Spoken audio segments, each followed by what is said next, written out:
Les damos la cordial bienvenida a esta tercera sesión del ciclo Movilidad Ciclista en Entornos Urbanos. El día de hoy nos estará acompañando el doctor Orlando Isaac y Piña García. Él es académico e investigador de CIA Tecamachalco en el Instituto Politécnico Nacional. Y bueno, el doctor Orlando actualmente también pertenece al Sistema Nacional de Investigadores con el nivel 1. Y bueno, él se ha dedicado justo a estas investigaciones de espacio público. Tiene una licenciatura en el área de diseño y teoría de la arquitectura y su maestría también la realizó con un enfoque ahora sí que a espacio público. Y bueno, pues vamos a darle la bienvenida al doctor Orlando para que pues nos pueda hablar más del tema, del cual pues creo que va muy acorde con todo lo que hemos visto en las últimas dos sesiones. Entonces, doctor, pues adelante, soy yo el micrófono. Sí, muchas gracias, Sharon. Bueno, este trabajo tiene que ver principalmente con un nuevo enfoque para poder revisar la parte de la movilidad ciclista. El enfoque es completamente cualitativo. Lo que vamos a ver es revisar desde una visión cualitativa cómo se da en base a la vida cotidiana la parte de la movilidad. Eso es un poco la introducción de este tema. Y bueno, en función a eso,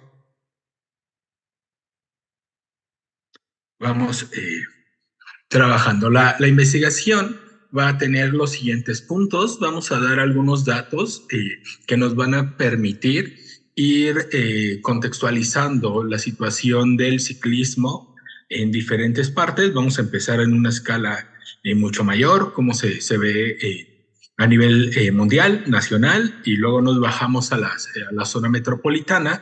Y bueno, la idea es ir enmarcando qué pasa con el ciclismo, cómo se visibiliza en la parte de movilidad, y después nos vamos a nuestro caso de estudio para poder generar o crear algunas reflexiones como en la parte final de esta exposición. Bueno, la justificación de este proyecto está en función a la parte de la movilidad, que es un tema bastante llamativo, es un tema que está en boga, y en la Ciudad de México pues se han generado una serie de políticas públicas, principalmente en la inserción de infraestructura. Y eso, en cuanto al discurso, un tanto por parte del gobierno, pues nos va vislumbrando cómo se ve la parte de este tipo de transporte. Si ustedes entran a CEMOVI, aquí aparece el mapa ciclista, ¿no? Así se llama tal cual, y da por hecho que los ciclistas se mueven principalmente en las ciclovías, ¿no? Que pareciera que no hay otra forma de movilidad o otra calle, ¿no? Es un poco lo que nos dice ese discurso, y vamos a ir viendo si en realidad eso ocurre y qué es lo que pasa con este tipo de movilidad. Yo voy a manejar 3 preguntas detonantes que las menciono al inicio, las voy a ir retomando a lo largo de la conferencia y con ellas concluyo un poco para hacer la reflexión. Y bueno, dentro de estas preguntas, la primera es, ¿en verdad la movilidad ciclista está en función a la infraestructura o a la cultura vial? Sería la primera. ¿A qué apostar? A trabajar la cultura, no solamente de los ciclistas, sino de manera general, de todos los personajes y actores que están dentro en este caso de la ciudad, o si seguimos generando y construyendo ciclovías y ampliando el aforo de bicicletas, y dentro de estos programas vamos a aumentar, ¿no?, la cantidad de ciclistas, ¿no? Esa sería la primera reflexión.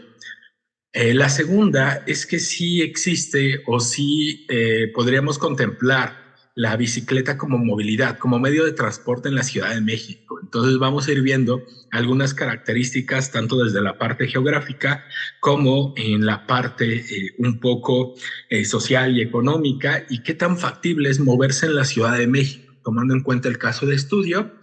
Y si la bicicleta solo es un medio de transporte, sería nuestra tercera pregunta, un poco cuestionando a los diferentes actores, a los usos, y con esto voy a partir un poco a la presentación. Bueno, algunos datos a nivel internacional. Si ven ustedes, el 35% de toda la población, tomando en cuenta esta encuesta, viaja en bicicleta. De ahí, pues vamos a irlo categorizando, ¿no? El 8% usa la bicicleta como deporte y el 12% para desplazarse. De estos encuestados, el 86% considera que la bicicleta ayudaría muchísimo en la parte de la regulación del tráfico, pero también considera el 64% que uno de los principales problemas tiene que ver principalmente con la falta de respeto en la parte de la circulación. Y la mitad de la población encuestada considera que el ciclismo es bastante peligroso, el ciclismo urbano, ¿no? Movernos en la ciudad. Si vemos los datos, pues nosotros estamos en la parte bajita, ¿no? Principalmente lo que sería América Latina. Beijing sería uno de las ciudades que tiene mayor movilidad. Casi el 40% de la población en Beijing se mueve en bicicleta. La sigue Nueva Delhi y, bueno, algunos países en Europa, ¿no? Los más comunes o los más representativos, que sería Ámsterdam y Copenhague. Y bueno, nosotros tenemos una movilidad bastante baja en comparación con otras ciudades de América Latina. Entonces, ¿existe una movilidad? Sí, y de manera general, el mundo ve la movilidad en bicicleta como algo peligroso. Esto lo dejo un poco como una de las primeras premisas. Y aparte que no se respeta, ¿no? El ciclista no está normado y no sigue las reglas. Estas dos premisas a nivel mundial las vamos a ir retomando durante la conferencia.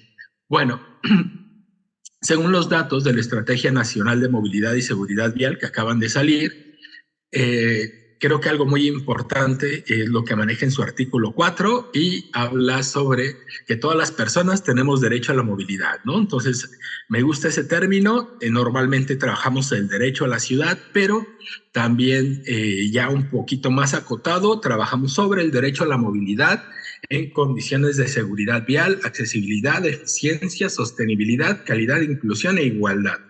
Entonces, esta nueva propuesta de buscar dentro de estrategias de movilidad estas características, pues conlleva a generar políticas públicas para trabajar principalmente el tema de sostenibilidad, de inclusión, y bueno, la bicicleta parece ser que es una buena alternativa.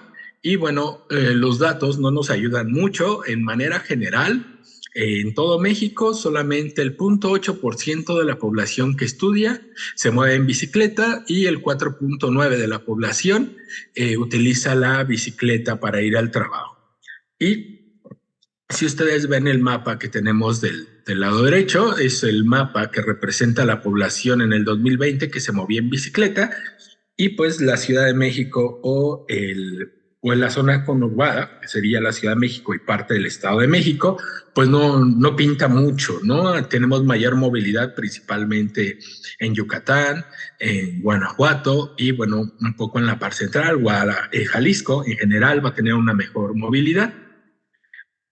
Entonces, de manera general, tenemos un 0.1% de traslados en menores de 15 minutos. ¿Eso qué significa? Que muy poquita población se mueve en distancias cortas, prefieren caminar a utilizar la bicicleta. Y el 2.5% de la población realizó viajes en bicicletas en distancias de entre 1 y 2 horas. Y 2.4 para la parte del trabajo. Ok, entonces, si ven estos datos, nuestra cultura ciclista tiene números muy bajos. O sea, no somos un país propiamente bicicletero, sino utilizamos otros medios de transporte. Ahora, ¿qué pasa en la zona metropolitana? Es lo que ven ustedes en el mapa que está del lado derecho. Esta es la distribución de viajes. Y este mapa es bastante interesante porque vemos que en la zona periférica, ya la que está más pegada a la parte de Hidalgo, en la parte norte, en la parte superior, que ven ustedes en el mapa, tenemos un nivel muy alto de movilidad. Y lo más interesante es que las ciclovías no están ahí, ¿no? Entonces estamos hablando que existe una movilidad más local, ¿no? Existe mucha movilidad local en esta parte y nosotros nos movemos más en esta interacción dentro de la Ciudad de México. Hay 719.844 viajes en toda la zona metropolitana. La Ciudad de México solamente realiza 252,000 aproximadamente, ¿no? Entonces, hay más movilidad en el Estado de México, tiene sentido, más población, más territorio y en promedio la gente que se mueve en bicicleta está en los 37 años. Y lo interesante es que la mitad de la población usuaria se encuentra en un estrato socioeconómico bajo, ¿no? Entonces el 50% que hace esta movilidad tiene que ver un poco con cuestiones económicas, ¿no? Para ir reduciendo los gastos de transporte. Los datos en cuanto a educación están bastante interesantes, están muy parejitos entre la gente que tiene licenciatura, secundaria y bachillerato y primarias. Ustedes ven, andan entre los 20 y el 30%, ¿no? Entonces, la parte educativa no infiere directamente una relación directa con la movilidad en la bicicleta.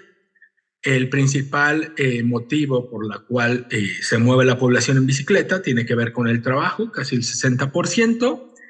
Y otro dato interesante es que el 93% de los viajes se hace de manera unimodal. ¿Qué significa? Que solamente utilizo la bicicleta para ir de un punto a otro. ¿Okay? Cuando es multimodal es cuando nosotros salimos de nuestra casa, tomamos una combi, la combi nos lleva no sé, al metro, nos movemos en metro y el recorrido final lo hacemos en bicicleta. Entonces, pareciera que esa es una buena alternativa, pero la mayor parte de los viajes solamente usa la bicicleta como modo alternativo.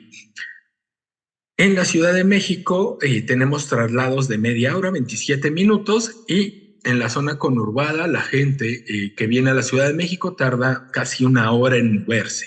Entonces, de ahí nos va dando un panorama de cómo se va trabajando. El mapa que ven a continuación también me gusta mucho porque nos muestra cuál es la zona con un pendiente. Se considera que lo que está de naranja es la zona con una pendiente menor al 6%, igual o menor, lo que significa que está planito y sería mucho más cómodo movernos ahí. Entonces eso también complica la movilidad si lo viéramos en función a toda la Ciudad de México, porque en esas condiciones solamente tenemos la parte noreste de nuestro territorio, aproximadamente son como el 37%. Entonces, debido a la geografía de nuestra ciudad, se vuelve muy complicado en la parte sur y en la parte oeste moverse en bicicleta, y esto tiene que ver un poco por la cuestión de las pendientes.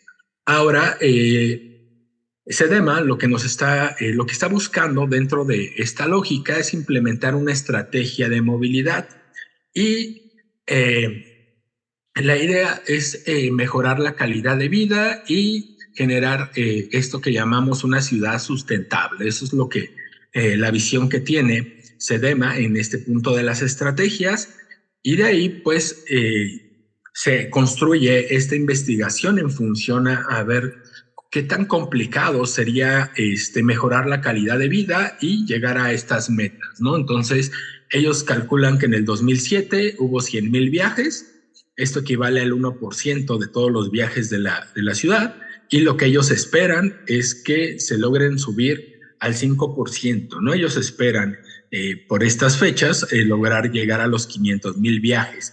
Y lo mejor, ¿no?, de este punto es que la idea es mejorar la calidad de la experiencia y las condiciones de seguridad. Esas dos palabras van a ser ejes dentro de la investigación. Entonces, ¿qué significa trabajar la experiencia en el espacio público?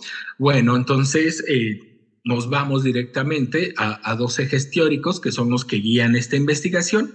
El primero tiene que ver con el espacio público. Y el espacio público nosotros lo contemplamos desde este lugar o este escenario donde se da un proceso que permite las prácticas sociales, donde el espacio va a generar una serie de vínculos que permitan la expresión comunitaria, que permitan la identificación, que permitan la identidad social y fortalezcan principalmente la cohesión. Eso es lo que buscamos en el espacio público.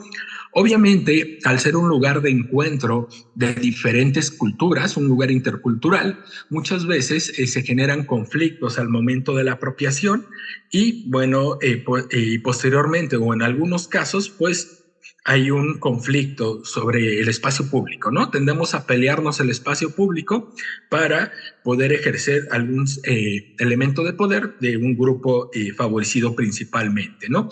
Entonces, la idea, dentro de esta lógica de una ciudad inclusiva, de una ciudad sostenible, es lograr una convivencia sana. ¿Cómo revisamos este trabajo? Este trabajo se revisa dentro de una categoría de análisis que es la vida cotidiana. Entonces, la vida cotidiana como un concepto teórico parte, según algunos autores, de contemplar estos procesos o estos saberes que nos permiten, por medio de la subjetividad, entender la ciudad. ¿Okay? Las experiencias que nosotros vivimos de manera ordinaria, esas experiencias y ese conocimiento nos llevan a la reflexión. Desde la subjetividad de la realidad, cada uno de nosotros somos susceptibles de explicar un contexto social, porque nosotros vivimos dentro de ese contexto social. La vida cotidiana va a estar compuesta principalmente de esta relación de tiempo y espacio. Al ser una realidad, pues se tiene que mover en estos dos ámbitos. La cotidianidad nos permite ir entendiendo el entorno y el contexto, pero dentro del tiempo y el espacio, pues confluyen diferentes actores y eso nos lleva a la pluralidad. Al momento de convivir con otras personas que tienen sus propios significados, que tienen sus propios imaginarios, pues se genera una sinergia que nos lleva a la identidad social y de ahí a intercambiar o trabajar con diferentes simbolismos, ¿no? Entonces, estos 4 elementos dentro de la categoría de análisis nos va a permitir explicar la parte del proyecto o en este caso de la propuesta de investigación. Y con la parte de la vida cotidiana vamos a trabajar con 3 elementos principales. Uno va a ser el objeto, que en sí mismo sería la bicicleta como elemento de movilidad. Vamos a trabajar con los sujetos, que en teoría y en el ser de la construcción, si lo quieren ver muy kantiano, el objetivo de una ciclovía es que nada más haya ciclistas, entonces pareciera que el sujeto inicial serían ciclistas. Vamos a ver qué ocurre con esta pelea y por la parte del contexto, que tiene que ver con la parte de la dimensión espacial, pero también otras dimensiones que complejizan la realidad por sí misma, ¿no? La parte económica, la parte social, la parte cultural. Entonces, al analizar estos 3 elementos, estas 3 dimensiones, pues nos permiten ir entendiendo cómo la vida cotidiana nos va a ayudar a explicar la movilidad en un caso en específico. Bueno, esta investigación tiene un corte exploratorio, significa que apenas comenzamos a identificar en función a un hecho de la realidad, en función a la vida cotidiana, vamos a explorar en este caso el tema de la movilidad.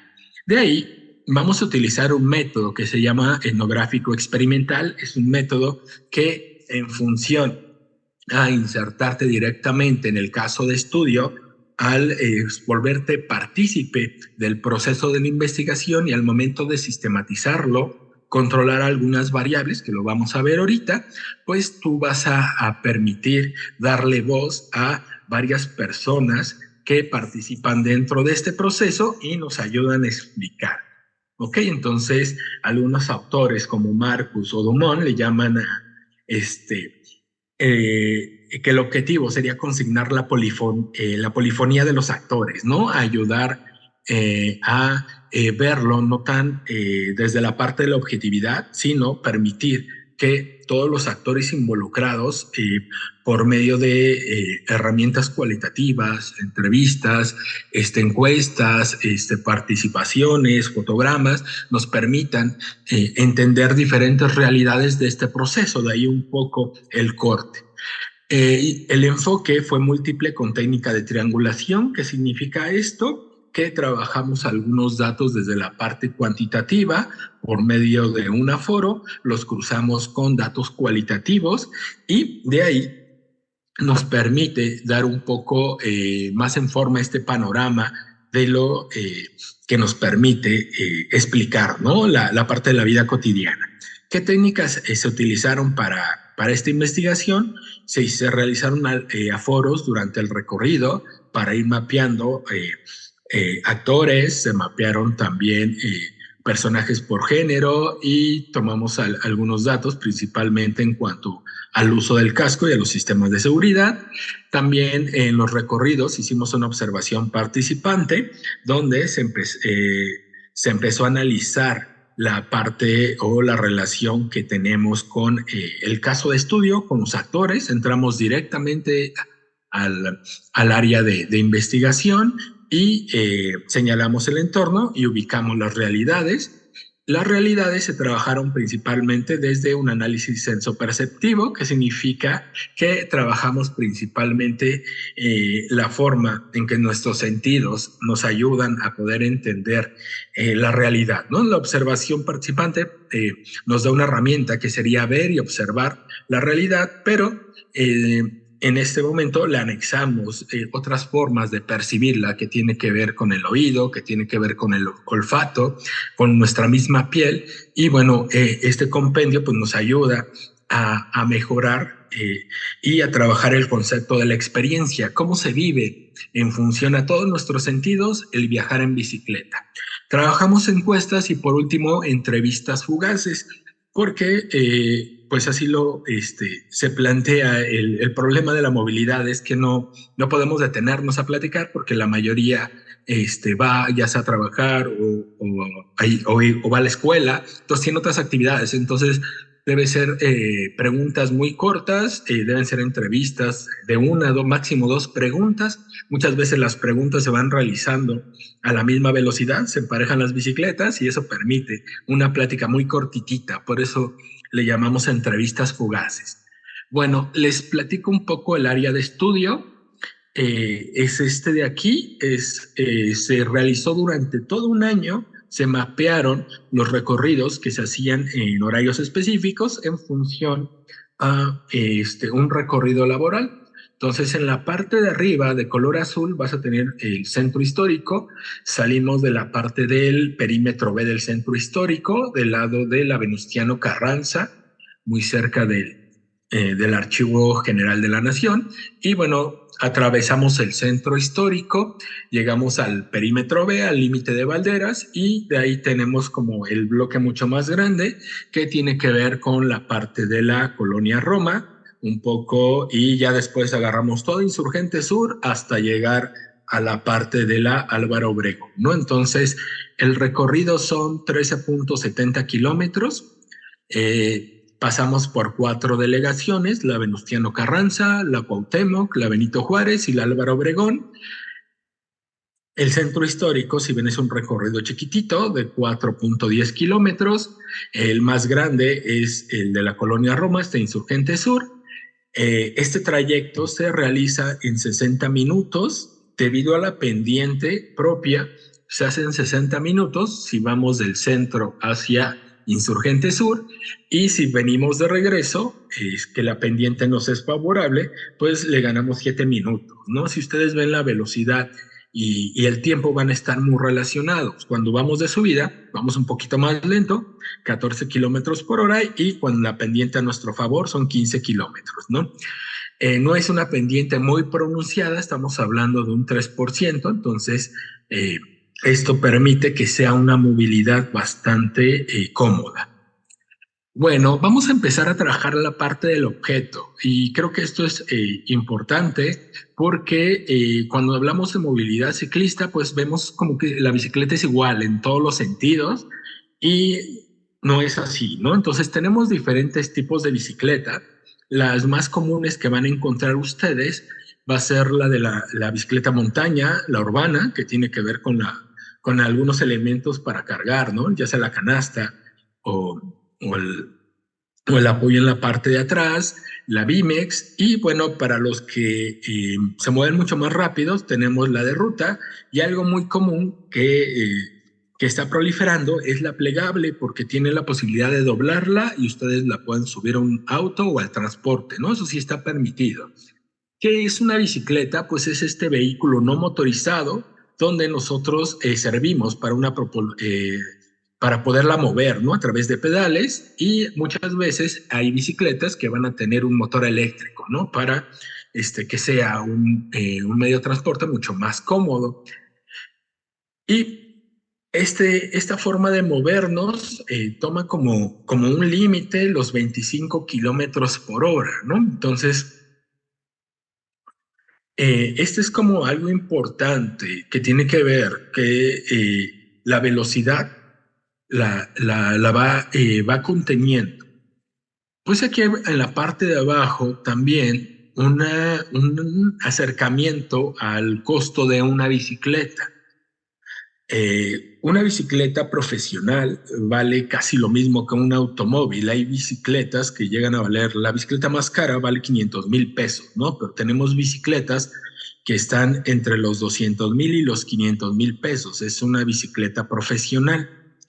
Las que llaman de alta gama, que tienen que ver más con el recorrido, bicicletas de ruta para salir a rodar en carretera, están entre los 90,000 y 200,000 pesos.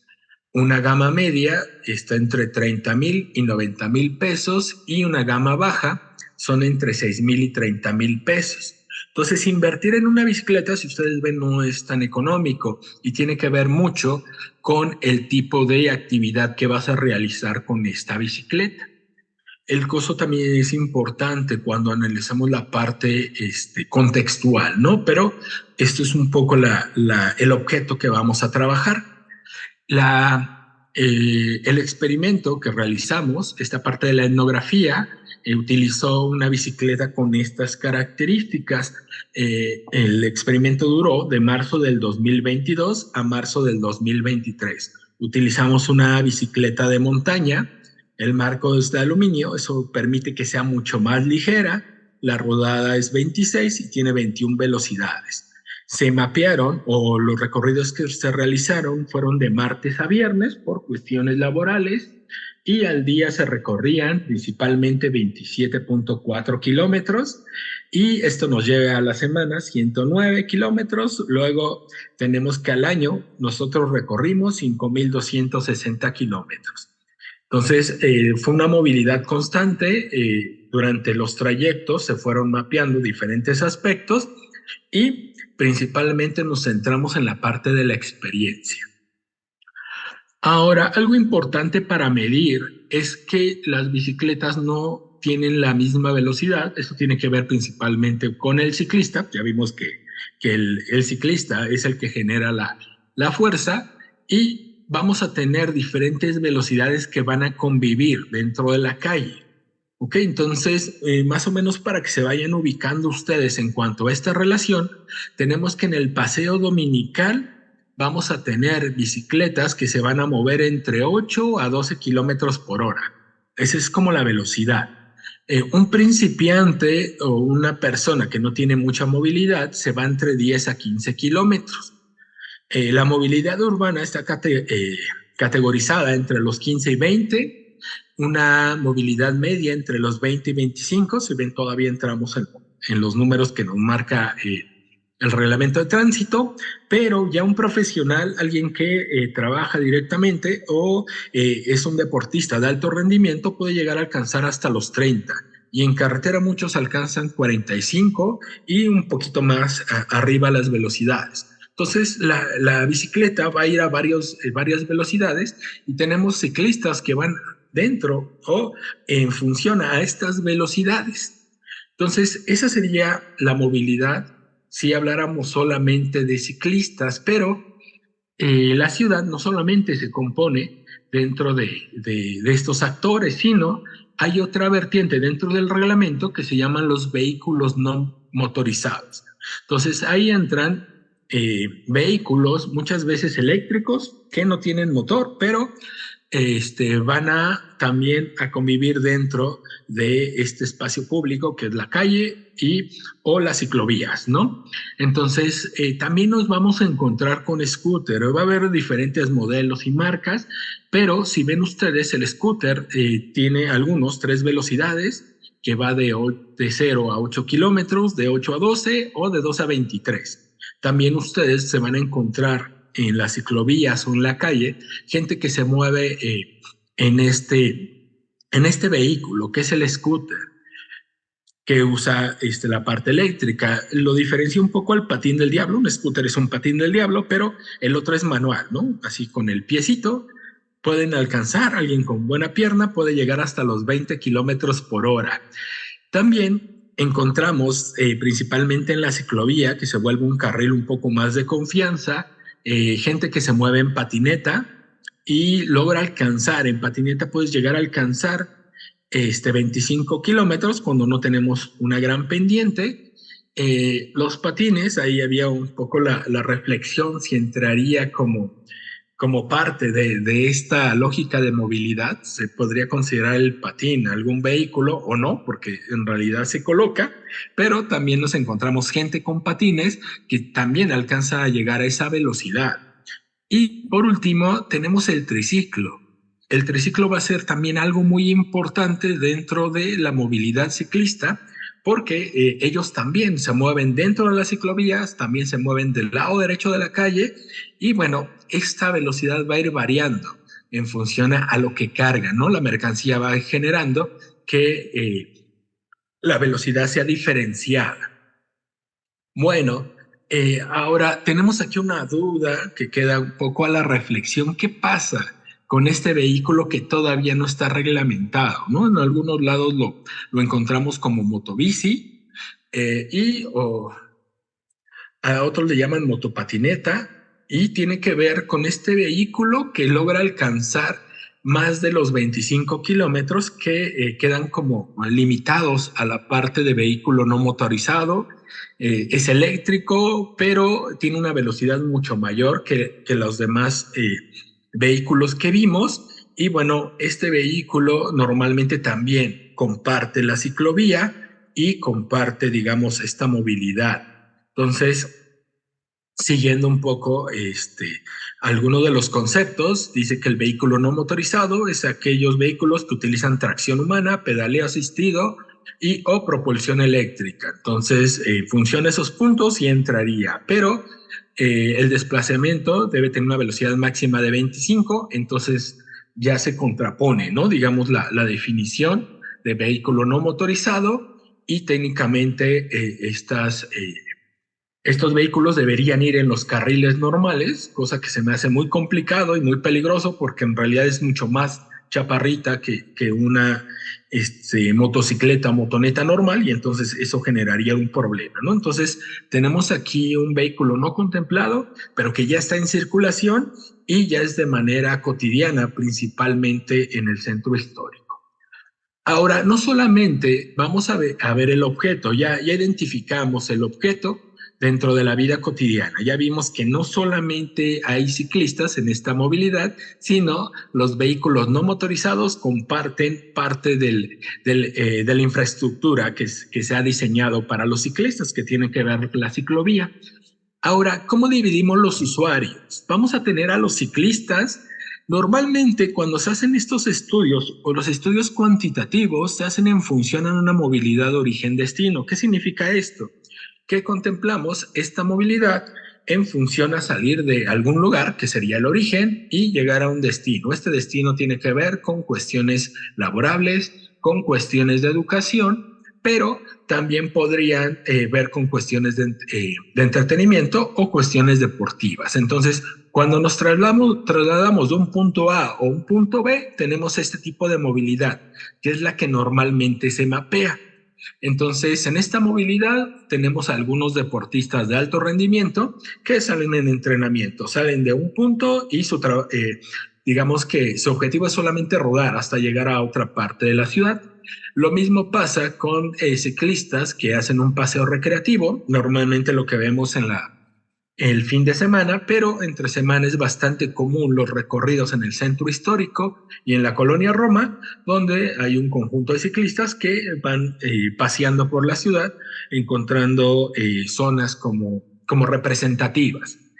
Y por último, pues, tenemos el ciclista que se transporta al trabajo, ¿no? Entonces, yo voy a la universidad, yo voy a trabajar a la oficina, entonces salgo con mi bicicleta o recojo una bicicleta de alguno de estos programas como Ecobici, la tomo y me lleva a mi trabajo.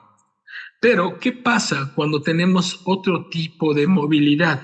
Cuando nuestro trabajo es estar en la bicicleta y es en este periodo y en este recorrido, ahí está nuestro trabajo. Algunos ejemplos o los más comunes que encontramos en nuestro recorrido, bueno, uno es el policía de proximidad. Entonces, él no tiene que ir de un punto A a un punto B, sino él está en la ruta, él está verificando y su trabajo, pues, es cuidar, ¿no? Su trabajo tiene que ver con la parte de seguridad, atender a los ciudadanos, y bueno, pero él está en esa movilidad. Otro tipo de trabajo, donde la movilidad en ciclista es su trabajo mismo, tiene que ver con los repartidores de mercancías, ¿ok? Entonces hay una persona que trabaja para un carnicero, para alguien que vende fruta, y su trabajo es simplemente llevar ese producto a diferentes partes o llevar mercancía a diferentes zonas, y entonces ellos se van a estar moviendo constantemente. Algo muy similar a el tema de los repartidores, ¿no? El servicio de reparto, hay varias aplicaciones, Uber Eats, Didi Food y algunas otras más, donde estos muchachos lo que hacen es moverse directamente en bicicleta, muchos de ellos, otros en motocicleta, y su trabajo es repartir, cosa que lo vuelve muy peligrosa porque en realidad las propinas y el trabajo mismo están en relación a la velocidad de entrega. Entonces ellos tienen que estar transportando comida, pero también deben estar checando el celular porque las rutas no están establecidas, sino los clientes son variables y van checando el celular, van cargando. Si ven ustedes la fotografía, muchos traen audífonos y entonces tienen otra lógica en cuanto a la parte de la movilidad. Y bueno, tenemos también los vendedores de comida, y el más común que vamos a encontrar en bicicleta va a ser el señor que vende tacos de canasta, ¿no? Entonces, él va a trasladar. Una persona que vende tacos de canasta está cargando un aproximado de entre 80 y 120 kilos. Tiene que ver con cuántos tacos traiga en la canasta. Trae una canasta que llega a pesar hasta 60 kilos, más una o dos frascos de salsa y algunos otros implementos, ¿no? Posiblemente refrescos o demás cosas. Entonces, estos personajes no van a ningún lugar propiamente, no tienen un origen y destino, sino van en rutas, algunas establecidas, algunas no tanto, trabajando dentro de la ciclovía y en la calle. También tenemos la parte del transporte no motorizado. La mayoría de ellos sí tiene que ver con una movilidad de origen-destino, que tiene que ver el movernos en patines para llegar a la escuela o al trabajo, lo mismo en patineta, el patín del diablo o el scooter. Estos sujetos comparten también la parte de la ciclovía, muchas veces comparten la banqueta, pero ellos van a estar dentro de esta lógica de movilidad. No solamente son bicicletas, son aún más, siguen siendo diferentes tipos de transporte que quedan dentro de esta misma área, ¿no? Que comparten la misma infraestructura, y otros transportes no motorizados que tienen que ver la movilidad con su trabajo son los que se mueven en triciclo, y normalmente tenemos al señor de los tamales, tenemos un triciclo donde tenemos una o dos ollas de tamales, tenemos ollas donde viene el atole, muchas veces tenemos algún elemento para mantenerlo caliente, ya sea un anafre o un tanque de gas, y se da la movilidad constante. El señor que vende camotes, el señor que vende elotes, no sé, el carrito que mueve el café. Entonces el triciclo va a ser un instrumento de trabajo, no solamente es un elemento de movilidad, sino es un instrumento de trabajo que permite generar de manera tolerada venta de algún tipo de mercancía. Y tenemos un caso bastante interesante que tiene que ver con los ciclotaxis, que es la foto que ven ustedes del lado derecho, que en el reglamento de tránsito sí encontré varios elementos que controlan o señalan artículos referentes al ciclotaxi, ¿no? El hecho de que debe tener un número como el que ven ustedes ahí, que ellos van a estar registrados en un patrón, pero también van a tener un seguro, o sea, hay un seguro en caso de que hubiera un accidente. Entonces el ciclotaxi como tal va a tener un montón de reglamentos y muy parecidos a los que debe cubrir un taxista de manera común, que lleva un vehículo, pero un poco en esta lógica de saberes y reconocimientos, no aparece el bicitaxi como tal, y el bicitaxi va a ser uno de los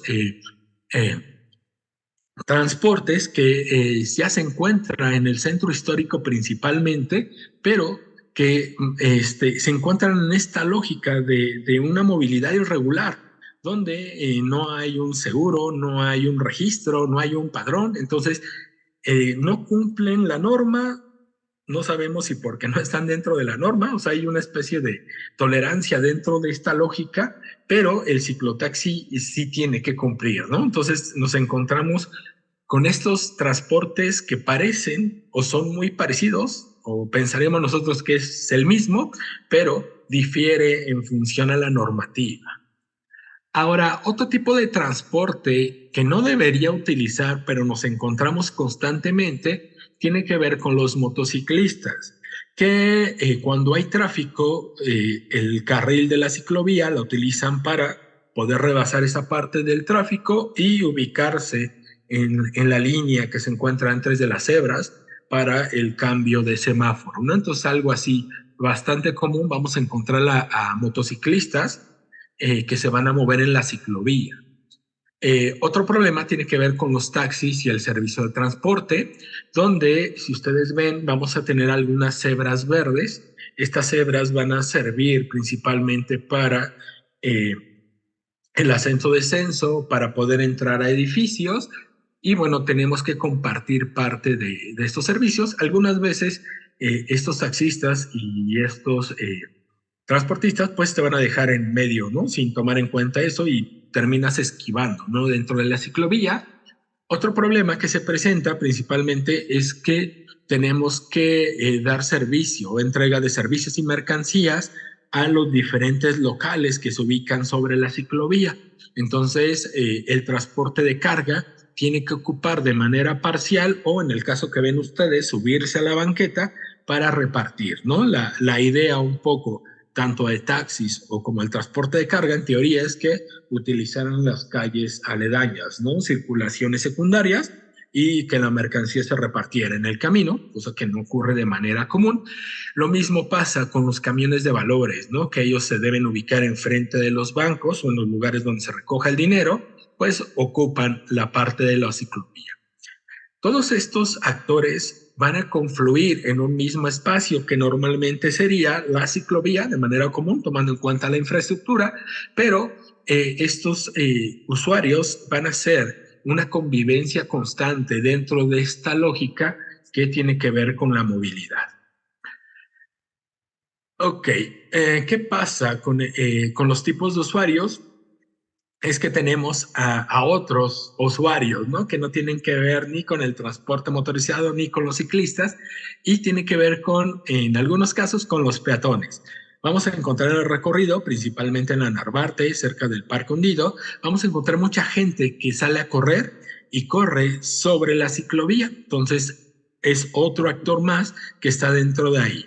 En el centro histórico también va a ser bastante común encontrar gente de la tercera edad, porque las banquetas o son muy pequeñas o están en mal estado o son complicadas. La accesibilidad en la banqueta es muy complicada, entonces muchas personas de la tercera edad prefieren ir caminando sobre la calle o sobre las ciclovías. Y en algunos puntos, principalmente en la parte oriente del centro histórico, toda la zona de Miscalco, la zona de Tepito, pues ahí técnicamente, debido al comercio informal, y si ustedes tienen prisa, pues los peatones caminan directamente sobre la ciclovía.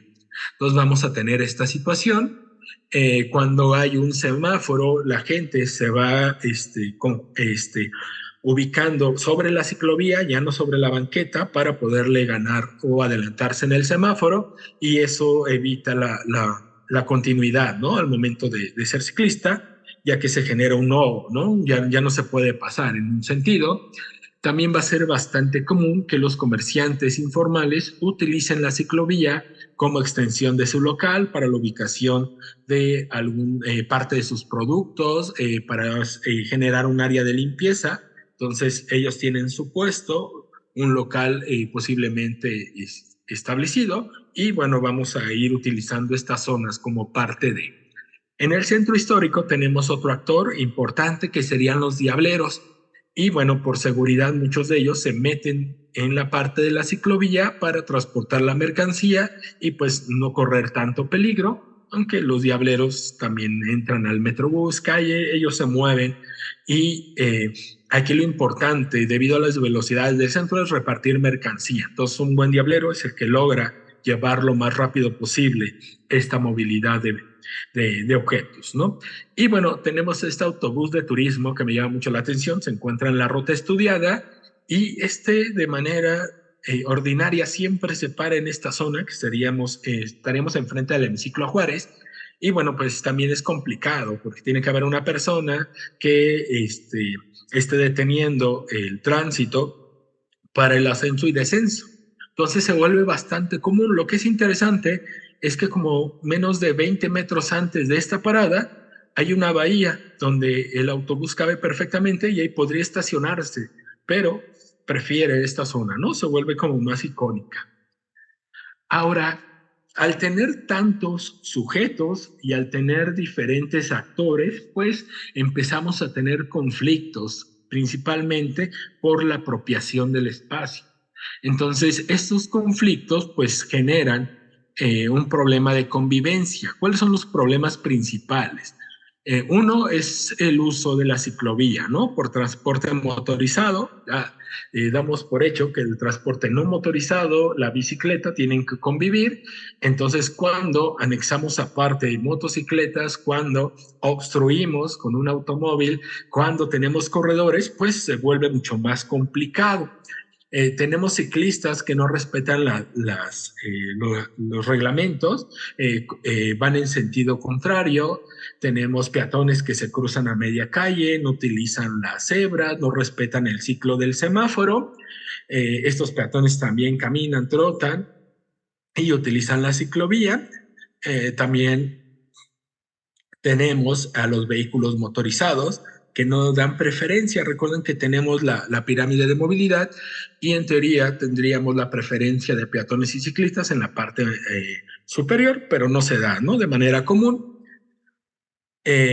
Problemas de circulación que van en sentido contrario. Hay una serie de reglas que tienen que ver con la movilidad al utilizar las manos por parte de los ciclistas, señalar que das la vuelta, señalar que es una movilidad continua, no lo hacemos de manera común. Y bueno, muchos ciclistas y personas que manejan otro tipo de vehículo no motorizado, pues utilizamos o se usan el audífono o algunos el teléfono. O sea, he visto ciclistas que van conduciendo y con las dos manos van en el teléfono, ¿no? Tienen mucho equilibrio, pero eso empieza a generar un problema de convivio, de velocidad, y esto puede generar también un accidente.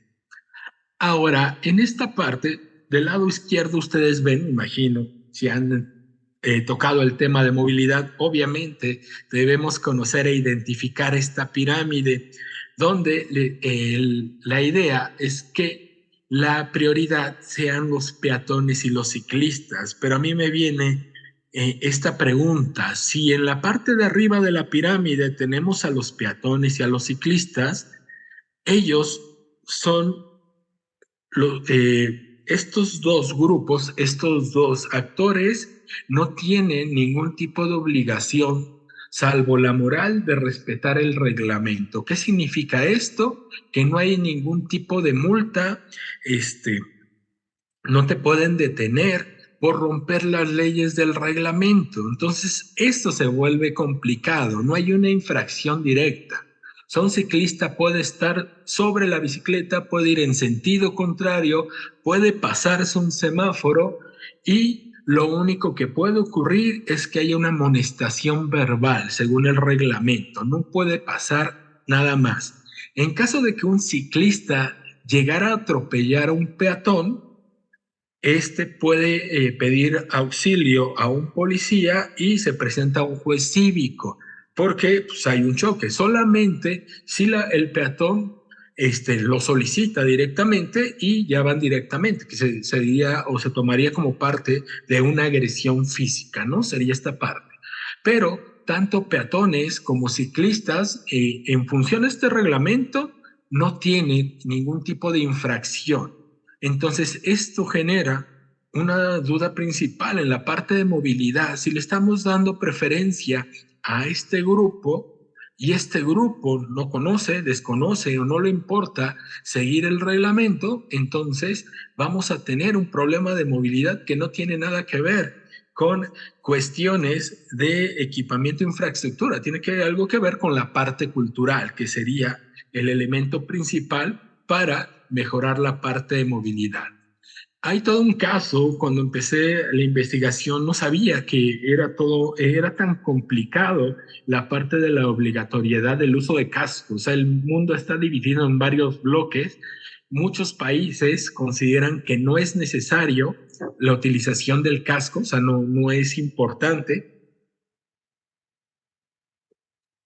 salvo a menores de 12 años, pero en realidad no es tanto.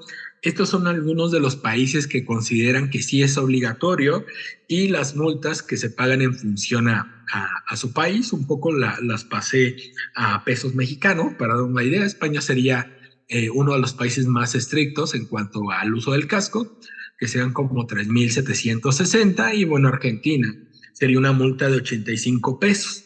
Pero en nuestro país no es obligatorio. Se solicita o se pide a la población que lo use, pero no pasa nada si no lo usas, ¿no? En esta lógica. Entonces, tanto el casco como la utilización de luces, como la utilización de elementos que te hagan visible, pues se vuelve parte de este proceso de convivencia, ya que te visibilizas principalmente con autos, pero también con otros ciclistas, y bueno, esto ayuda a que sea mucho más sencillo. Entonces, parte de la investigación fue aforar y empezar a identificar usuarios, pero también si estos usuarios usaban casco o no. Hicimos un aforo de 98 días, o sea, 6 meses estuvimos aforando. Aforamos en la mañana de 6 a 8, que es normalmente los horarios donde nos dirigíamos hacia Insurgente Sur, y cuando veníamos de regreso, pues, los horarios iban variando de 9 a 12. Hicimos 2 rutas, que es el Centro Histórico y la Roma Insurgentes, y bueno, tenemos este tipo de patrones. Entonces, cuando vamos en la mañana y nos encontramos en el Centro Histórico, si ustedes ven, vamos a tener una población mayoritaria de hombres. El 85% de hombres que nosotros visibilizábamos a lo largo de la ruta, se contraponían con el 15 de mujeres. O sea, veíamos más hombres en la mañana que mujeres, en el caso del recorrido del Centro Histórico. Y si ustedes ven, aunque eran menos mujeres, el 21% de esas mujeres usaban casco. Sigue siendo muy alto las mujeres que no lo usaban. O sea, significa que de cada 10, 2 mujeres traían casco. Pero en el caso de los hombres, pues era casi un 10%, ¿no? De cada 10, uno. Y bueno, algunos datos en color azul son algunos puntos. Le preguntábamos a los ciclistas por qué usaban casco o no, y algunos nos decían, el patrón no me da casco, entonces pues no lo uso. Otros decían que para qué, ¿no? Si estorbaban. Unos utilizaban la ecobici, usaban el transporte y pues no tenían la manera de transportar el casco en ese sentido. En rojo tenemos las opiniones de algunas mujeres y una nos decía, bueno, solo voy a ir a la escuela, va a ir a dejar a su hijo a la escuela, pues consideraba que era un recorrido corto y no había necesidad de usar el casco, ¿no? Y bueno, alguien dijo, no, este es un extranjero, ¿no? Dice, aquí no es obligatorio. Entonces, está paseando, dice, no es obligatorio, no lo uso.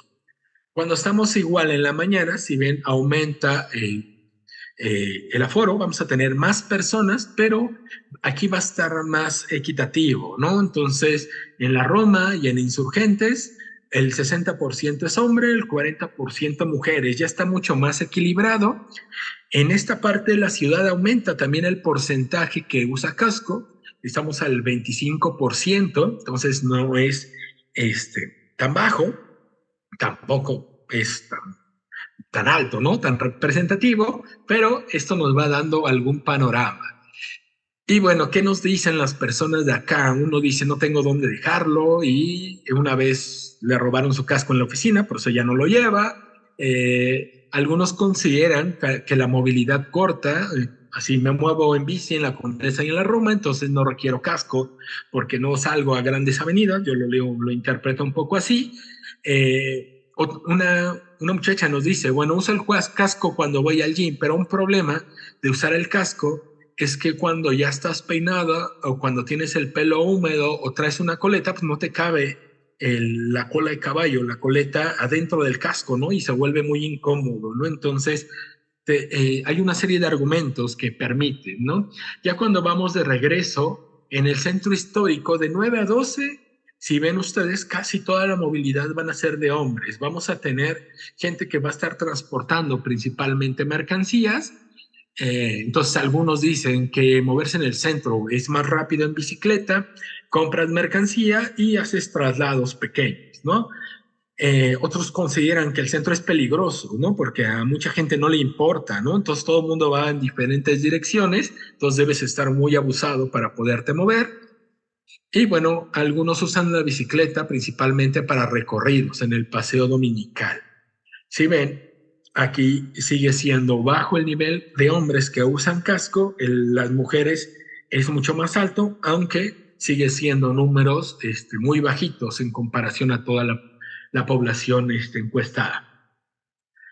Y bueno, en el caso de la Roma Insurgentes, consideran que es más rápido moverse en Metrobús, reduce la cantidad de mujeres, las mujeres se mueven más en la mañana, ya a mediodía ya no hay tantas mujeres que se muevan en esta zona, la bici te ayuda a moverte dentro del tráfico y en caso le preguntamos a alguien de un servicio de D-Food, consideraba que ese horario era muy bueno en Insurgentes, principalmente para llevar comidas, ¿no? A las oficinas. Sigue siendo. Entonces, un poco resumiendo, vamos a tener que las mujeres van a utilizar más el casco, aunque siguen siendo números muy bajos, debido a que no es obligatorio y pues no hay una educación cultural, aunque muchos estudios consideran que el casco ayuda mucho en velocidades menores a 20 kilómetros, o sea, no es tan alto y al momento de caer, pues el impacto sería reducido, principalmente por este equipo, ¿no? Que debemos utilizar. Ahora, en cuanto a la parte de análisis cognoscitivo, hicimos algunas entrevistas fugaces y realizamos 5 preguntas principalmente. Una de ellas era preguntarle a los ciclistas a qué huele la ciudad, qué oyes en tu recorrido, si hay comida que se te antoja durante este transcurso, qué ves cuando vas y qué no ves en el transporte público o caminando y qué percibes con tu cuerpo de manera general, ¿no? Entonces, ¿a qué huele la ciudad? Se generó un análisis de las respuestas, lo dividimos, digamos, en la parte positiva del lado izquierdo, negativa en el lado derecho. Y bueno, muchas personas consideran que la avenida Chapultepec huele a lavanda con esta nueva inserción de jardines. A algunos les gusta el olor a tierra mojada. En la calle 16 de septiembre, cuando están las panificadoras, huele a pan en la mañana. Y muchos dicen que cuando huele a tamales, ¿no? Principalmente cuando se abre el bote, ¿no? En el paseo. De las partes negativas es que huele a marihuana cerca del mercado de Tepito. alguien me dijo que huele a miedo por si vas en Tepito, ¿no? Que es un lugar, ¿no? Que cuesta trabajo. Huele a basura, hay grasa en los puestos comerciantes, el centro histórico apesta a drenaje cuando llueve y huele a humo cuando hace mucho tráfico, ¿no? Entonces, esta es un poco la experiencia que se percibe desde este sentido. ¿Qué oyes? ¿Qué se oye? Entonces, alguien me dijo que cuando está amaneciendo se oye el trinar de los aves, ¿no? Que si te tomas tu tiempo y te ubicas abajo de un árbol cuando está amaneciendo, se oyen las aves que van despertando. Alguien lleva una bocina y va oyendo su música favorita y algunos disfrutan que no se oye nada si estás a las 6 de la mañana. Pero en contraparte, pues oyes mentadas de madre en el tráfico, claxon, cerrones, gritos, vendedores ambulantes. Entonces también la parte auditiva se vuelve muy complicada. Preguntamos la parte de la comida que hay en el recorrido y qué se te antoja, ¿no? Al momento de esta relación de oler y percibir. Y bueno, está el señor del cafecito que vende el pan, los jugos, los licuados, que va a ser algo muy común dentro de la venta, principalmente en los nodos de estaciones del Metrobús, los tacos de carnitas sobre insurgentes, algo muy específico, la guajolota con el atole y la chapata y el café por el Parque Hundido, ¿no? Entonces se va generando también un mapa de lugares donde vas a desayunar o lugares emblemáticos en la parte de tu recorrido. Y algunos consideran que el olor a grasa pues les da asco y no se les antoja la comida, ¿no? Y algunos se les antoja pero no quieren comer en la calle, ya sea por cuestiones económicas o también por cuestiones de salud y higiene.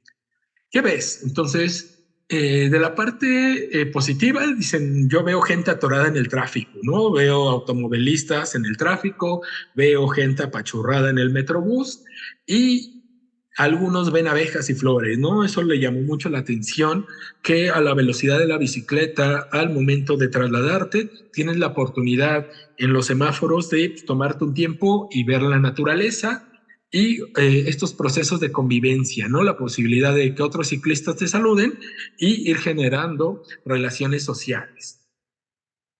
¿Qué ves que no está bien visto? Pues la parte del abuso del automovilista, los motociclistas que se meten dentro de la ciclovía y mucho tráfico. Ese es algo que tienes que ver de manera cotidiana y pues entran en la experiencia negativa. ¿Y qué percibes con tu cuerpo? Algunos les llama la atención el calorcito, o sea, hace frío en la mañana y de pronto sientes el calorcito, es muy agradable. A algunos les agrada el chipi chipi, cuando la llovizna, que sería algo agradable sin llegar a mojarte tanto. A algunos les gusta el dolor de las piernas cuando hacen mucho ejercicio o el airecito que te pega cuando hace calor, ¿no? Y te mueves en bicicleta. Eso sería una percepción eh, por parte de una experiencia más corporal.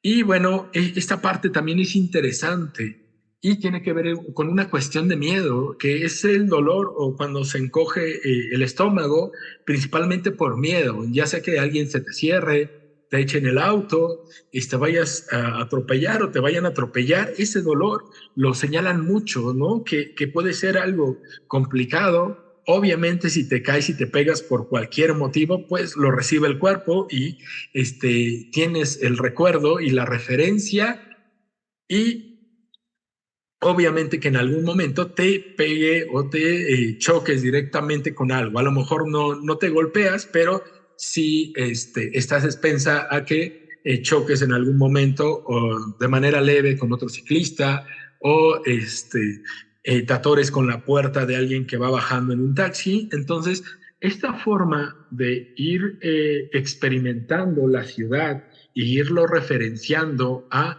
todos nuestros sentidos, nos empieza a dar un panorama más amplio de cómo se vive la vida de ciclista.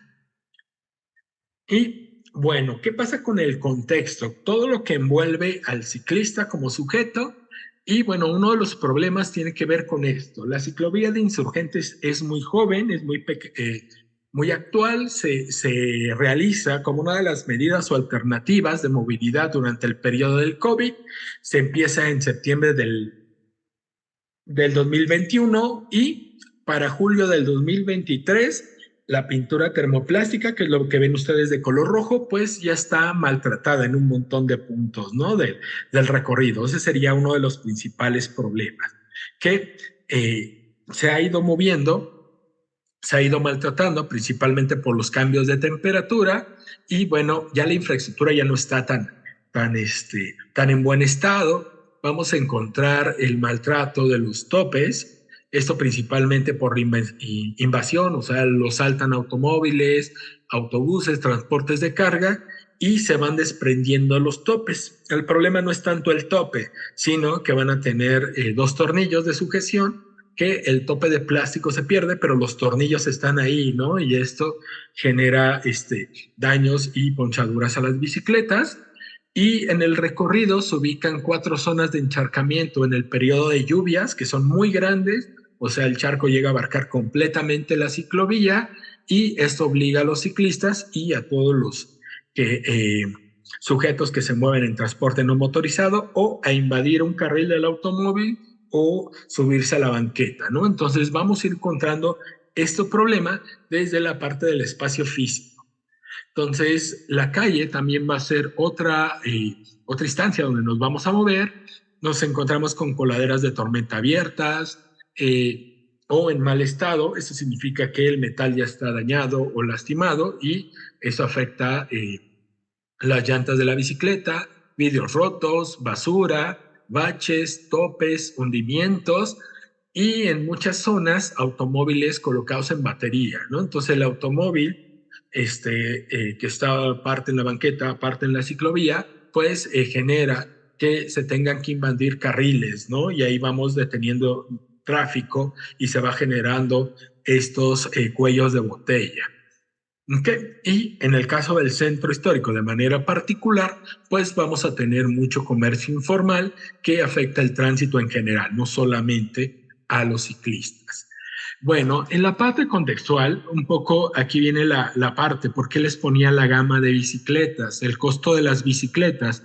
Y es este problema de inseguridad, el robo de bicicletas. Entonces, se puede hacer el robo total o parcial de la bicicleta. Uno de los mecánicos que entrevistamos en la ruta, hay 3 talleres mecánicos importantes en esa ruta, uno de ellos nos comenta como un modus operandi que es bastante común, nos explica que no debemos dejar las bicicletas afuera de las plazas comerciales porque las plazas son puntos ciegos, o sea, no hay ventanas hacia afuera y en promedio se calcula que tardamos media hora en hacer una actividad adentro de una plaza. Entonces, ¿qué ocurre? Que si alguien encuentra una bicicleta afuera de una plaza, simplemente pues da por entendido que hay como media hora para poderla sustraer. Y algo que me llama la atención es que si ustedes ven la foto derecha, está el candado.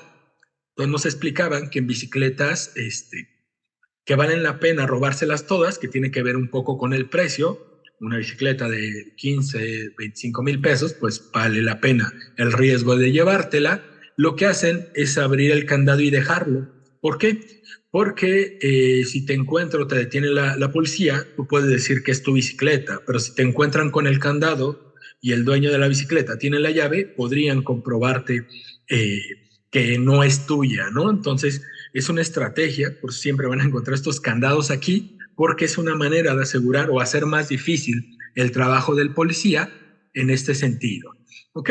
Y si ustedes ven del lado izquierdo, es un caso muy triste que me tocó ver, estamos en la Plaza Loreto, un poquito atrás de Palacio Nacional, y son 2 bicicletas, ahí alcanzan a ver, pasó en agosto, una pareja muy joven, fueron a comprar los útiles a las calles de Regina y toda esta parte de atrás para sus hijos, y en menos de media hora les quitaron los asientos, les quitaron las llantas. Si ustedes ven, tienen una enorme cadena, ¿no? Se alcanza a ver una enorme cadena con la que amarraron las 2 bicicletas, ¿no?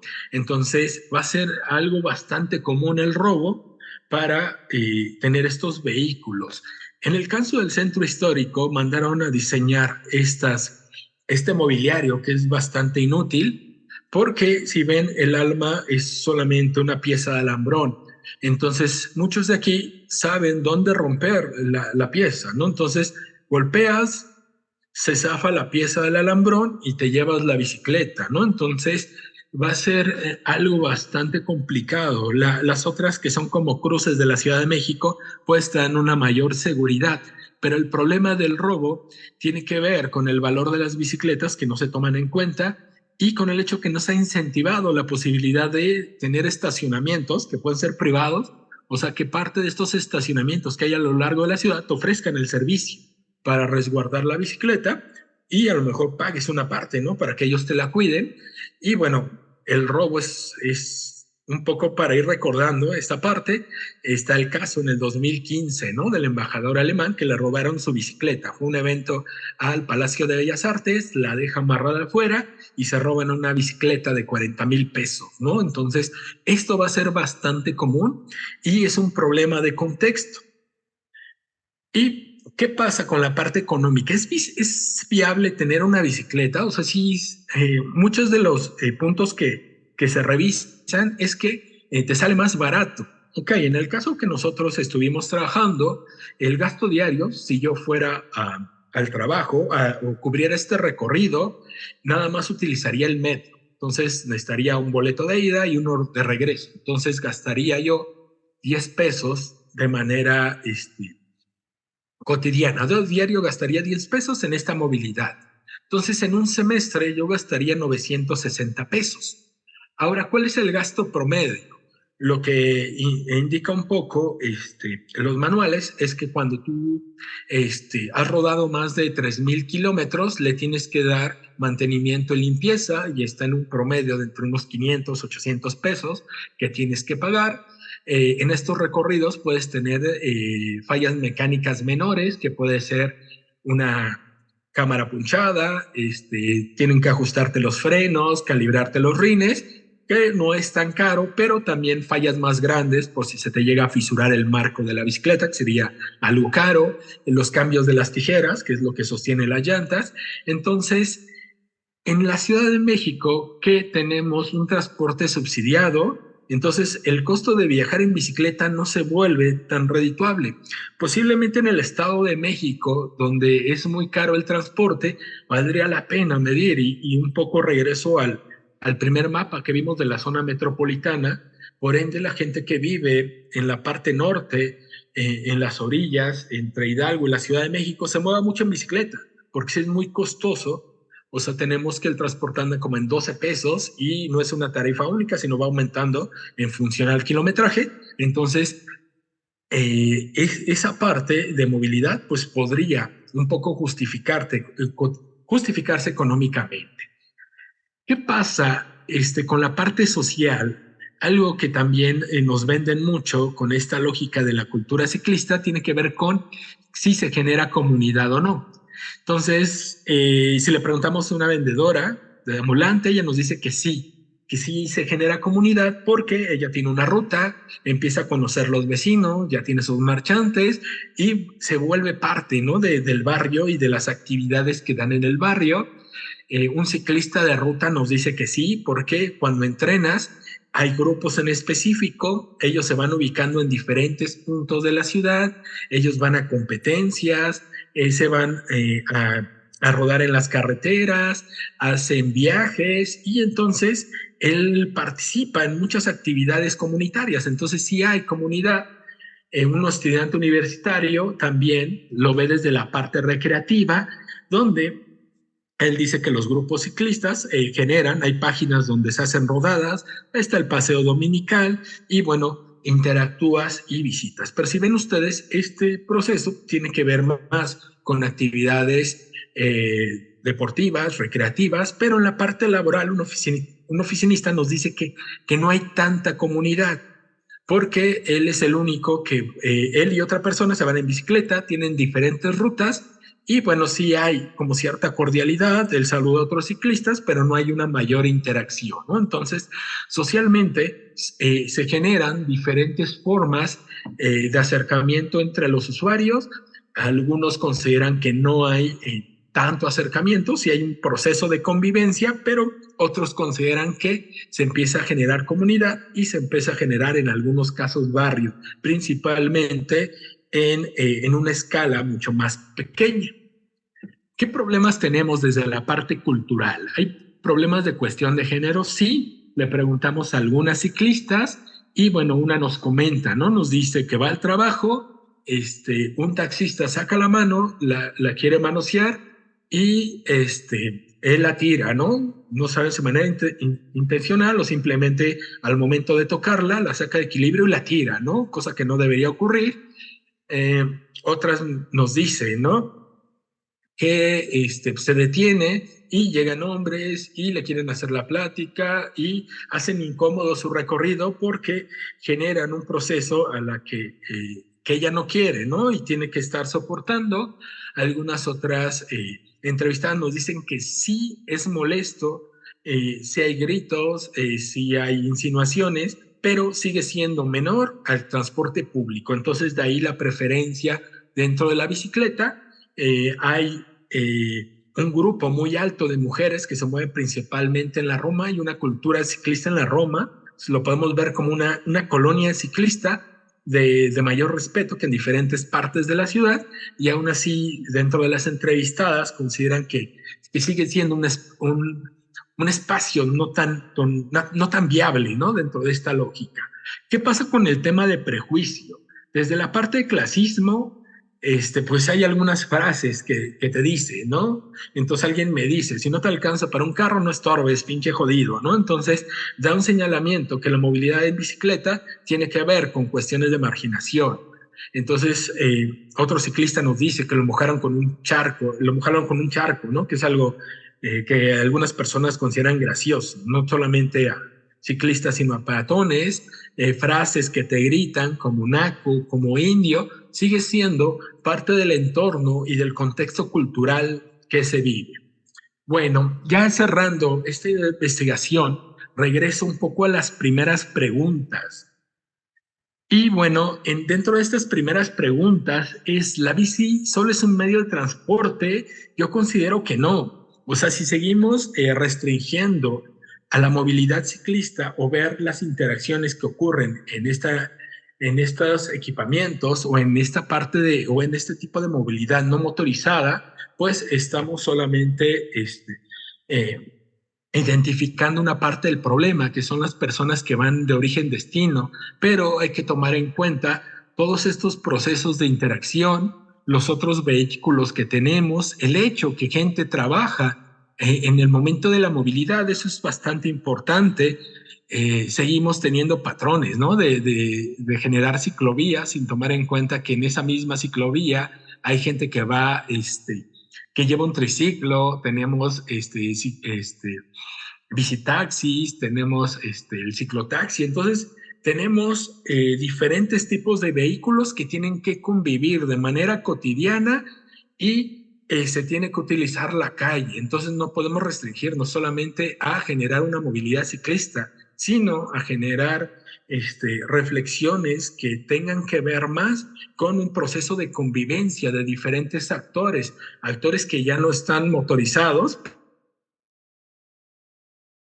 pero que conviven dentro de una calle, siendo prioridad del automóvil. Entonces, creo que ese sería uno de los primeros puntos. Ahora, ¿qué pasa con la potencialización de la bicicleta? Yo visibilizo como medio de transporte, me es muy complicado, porque en algún momento algún ciclista me dijo que la bicicleta no era para los pobres, porque no es equitativa, ¿no? Entonces, solamente los favorecidos pueden estar en bicicleta. ¿En qué sentido? Una, que tienes que vivir en este 37% de la ciudad que está planita.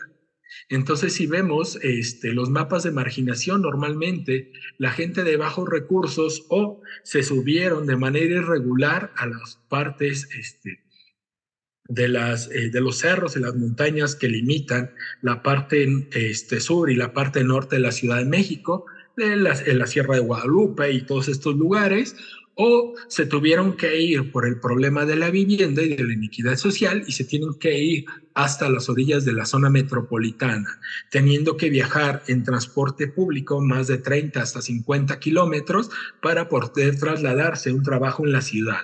Entonces tenemos el trabajo aquí en la Ciudad de México y el transporte, y la vivienda en las orillas.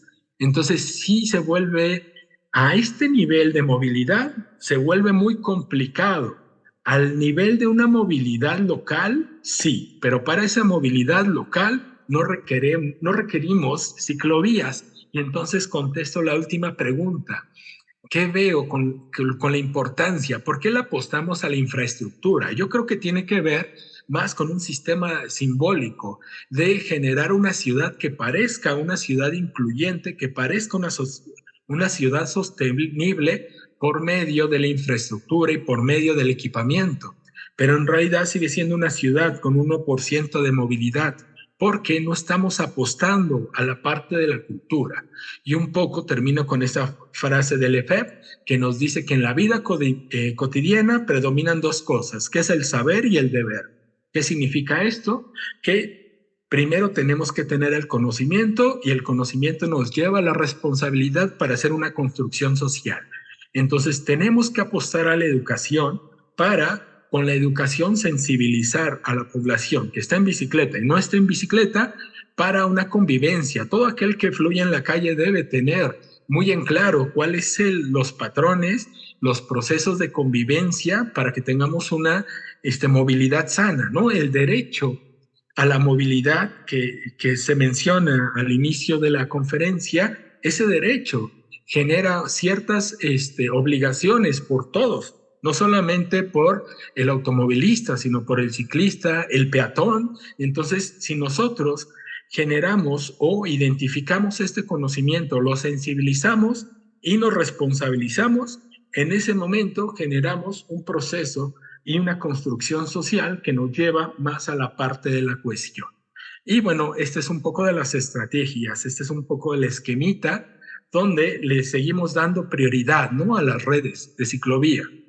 Entonces, el segundo punto no he tenido mucha posibilidad de trabajarlo, pero me hace mucho ruido, ¿no? Al integrar la bicicleta a la red de transporte público me es muy complicado, ya que el año pasado estuve presentando con ustedes cómo se dio la movilidad en el COVID y el metro estaba saturado, funcionaba a nivel diseño en los momentos más críticos del COVID. No me imagino cómo insertar la bicicleta en una red de transporte que ya está saturado por sí mismo todos los días, ¿no? Me cuesta trabajo. Y el acceso nos lleva todavía a la inclusión, ¿no?, de más empresas que se dedican en lugar de ir generando una cultura. Y si ven ustedes, la parte de la socialización y la cultura tiene que ver con escuelas, tiene que ver con comunicación, con políticas, pero considero que eso todavía iría en la parte inicial. Es como terminar diciendo que no porque hagamos escuelas y no tengamos profesores, aunque tengamos las escuelas y vamos a tener en algún momento alumnos, ¿no? Que el alumno se acerque solito, es como pensar que la ciclovía va a traer ciclistas. Si no ofrecemos seguridad, no generamos las condiciones necesarias y principalmente no mejoramos las experiencias. Eso sería todo. Muchas gracias. Muchas gracias, doctor Orlando. Y creo que con esto vamos justo pues dándole una visión mucho más holística al tema de la movilidad ciclista. Habíamos visto sobre todo el tema de la autogestión, ¿no?, de las ciclovías en las sesiones anteriores y también el tema de los colectivos ciclistas, pero ahorita con esto que nos aporta el doctor Orlando, pues vemos también cómo la movilidad ciclista pues tiene una amplitud de diversidad de actores. Por ejemplo, yo no lo había puesto a pensar en esta cuestión de la movilidad ciclista, pero utilizar, ¿no?, la bicicleta como una herramienta de trabajo, ¿no? Entonces también creo que es un tema ahí también importante, ¿no?, incluso considerarlo a la hora quizá de diseñar este tipo de infraestructura ciclista. Y bueno, también recordarles aquí ahorita a los asistentes que en el chat les están poniendo pues un formulario para que puedan hacer su registro de asistencia, y también aquí hay unas preguntas que ya le dejaron al doctor para que nos pueda poder ayudar a responder. Y bueno, nos pregunta Lori Gabriel, si les preguntó a los entrevistados si reducían sus desplazamientos, y sobre el tema de la seguridad, cómo reforzar la misma para evitar el robo de bicicletas. y nos pone ella que a un conocido le robaron su bicicleta en una ciclovía, fue a denunciar, pero al momento pues no hay respuesta ni avance del incidente desde hace 2 años, aunado del tiempo que perdió por hacer la denuncia.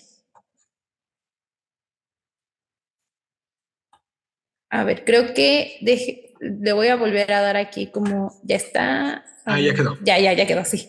Ok, sí, la parte de los recorridos tiene que ver mucho. El uso el uso de la bicicleta, yo creo, un poco contraponiendo porque es debatible, muchos consideran que la bicicleta se dio principalmente o aumentó la movilidad por la ciclovía. Yo creo que no.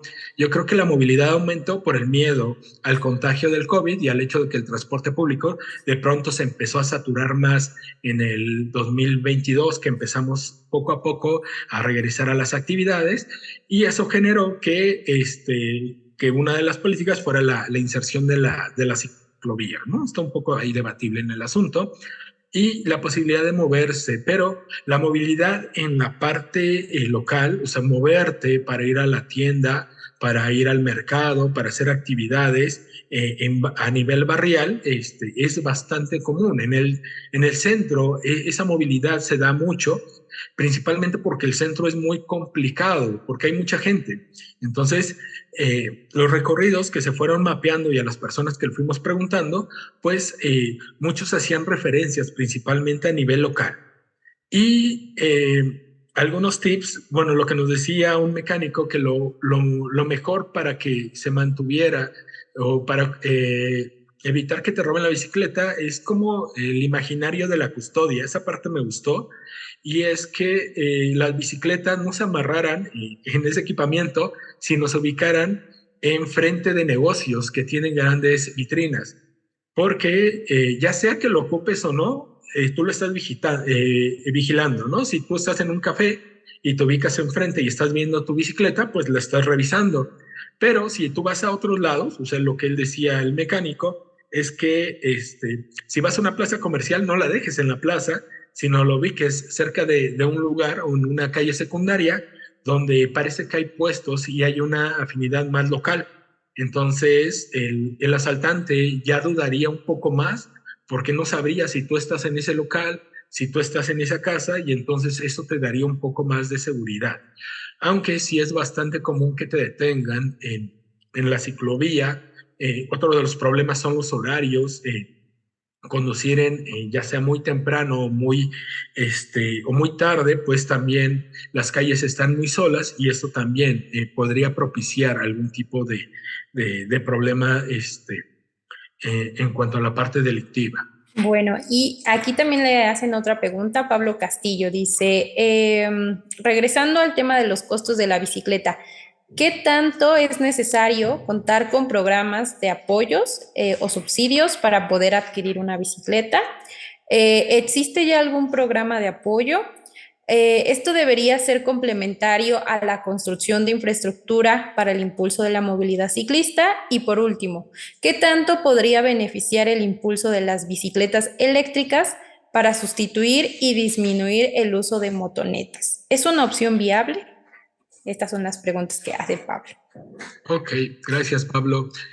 Sí, no hay ningún programa para apoyo de bicicletas. Bueno, hasta donde yo logré estar documentando e investigando, no encontré ningún programa. Son interesantes. Hay algunas políticas para incentivar que revisé principalmente en Colombia. Colombia tiene una gran cultura de bicicleta.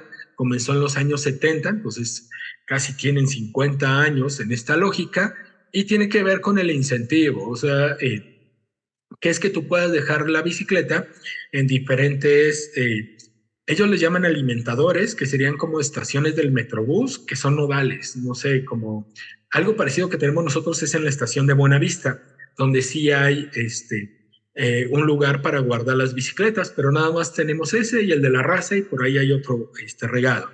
Ellos tienen más chiquititos, ubicados como en puntos estratégicos. No sé, sería donde haces intercambio de redes, y tú puedes dejar ahí la bicicleta, y había un sistema de tarjetas, no sé si todo se maneje, donde te van registrando. Y si tú llegas en bicicleta en un mes, te regalan entradas o te aumenta tu crédito. hay una política más administrativa donde tú puedes llegar a trabajar. Si trabajabas para gobierno en Bogotá y si en un mes juntabas todos los días yendo en bicicleta, te regalaban un día de trabajo. Entonces el incentivo tiene que ver con estos procesos de administración, no tanto, yo no lo veo tanto como en la que te brinden o en la que te den una bicicleta, en el caso de movilidad, sino más bien en que tú consideres viable moverte.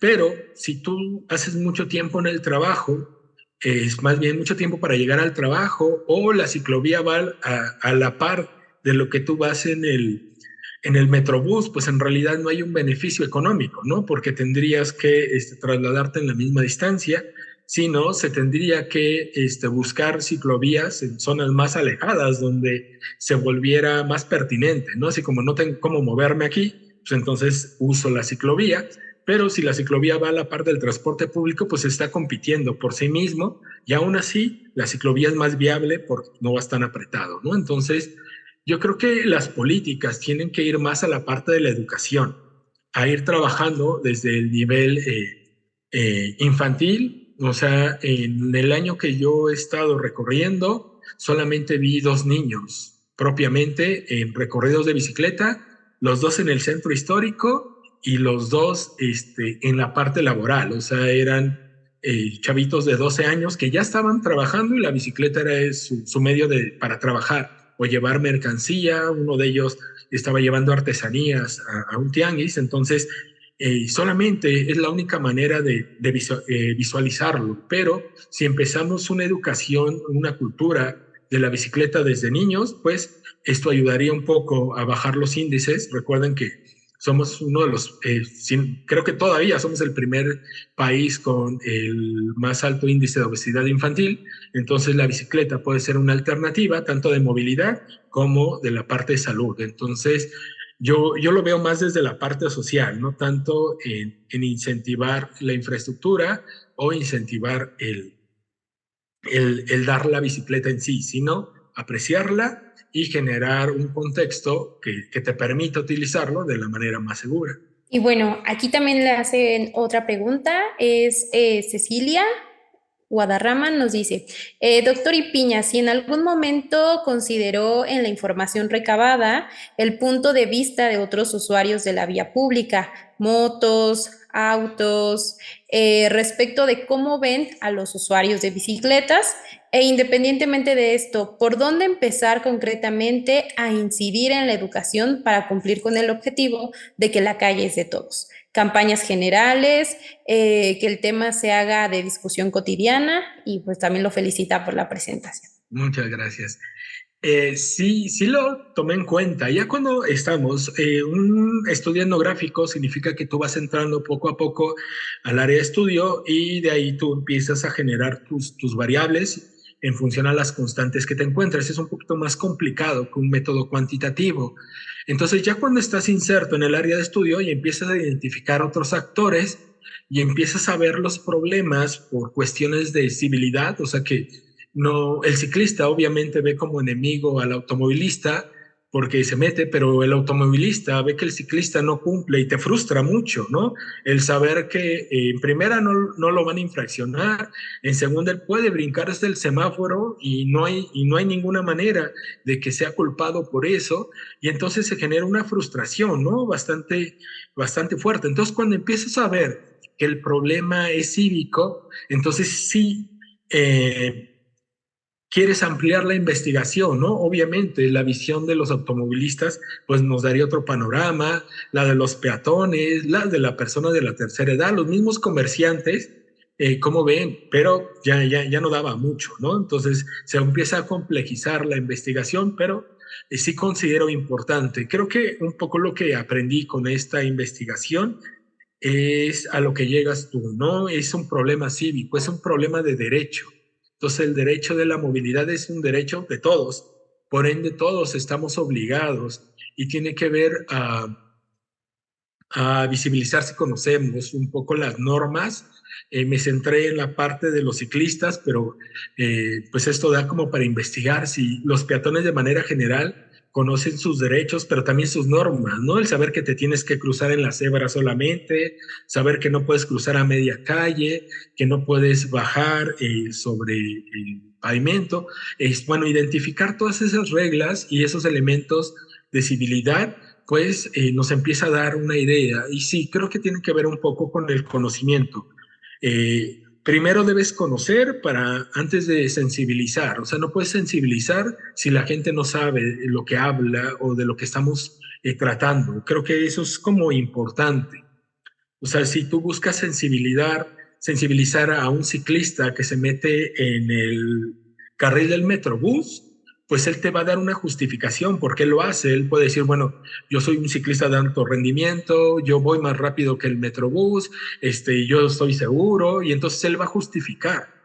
Pero si tú le explicas por qué no debe ir en él y cómo afecta a otras personas y le generas un conocimiento, es mucho más fácil que él entienda cuál es su lugar. Creo que aquí lo importante es identificar cuál es nuestro lugar en el espacio público.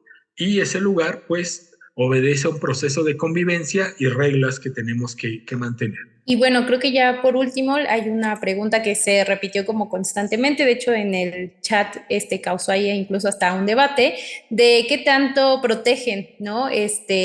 Los cascos a los ciclistas o si pueden ser incluso acciones que alguien comentó que incluso como de control, ¿no? Hacia el ciclista y con esta visión todavía más de a favor del auto y de los coches, ¿no? Entonces, que si nos puede apoyar con esta inquietud que tienen aquí los asistentes. Okay. Ese fue uno de mis bloqueos de esta investigación. O sea, este debate en verdad es impresionante.